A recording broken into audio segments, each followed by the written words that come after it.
Yeah, hi there. These comments are for Sarah.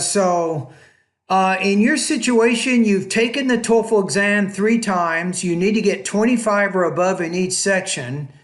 So you say, as you can see in the Excel sheet attached, I've already scored 25 or above in each section, but in different exams. I would be grateful if you could please let me know the best plan to reach the target score. All right. On your first exam, you were 20 in reading, 21 listening, 22 speaking, 25 writing.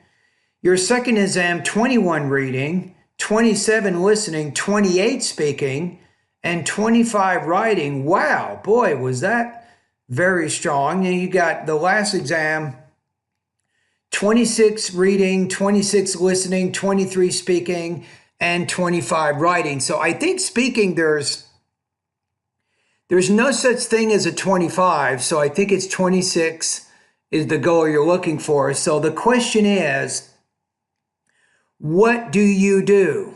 Or specifically, what lessons in my course should you focus on to get better? And I think in your case, the 30-day TOEFL study guide, the 30-day, my 1-month TOEFL course should probably do the job for you.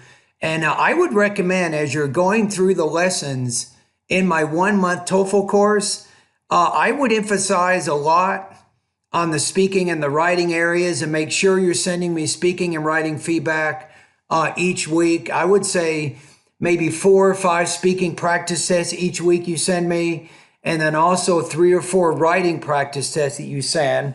Your writing has been consistently strong.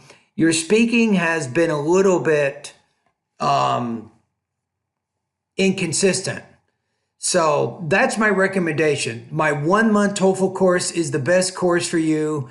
And then make sure you're sending me speaking and writing practice weekly. All right.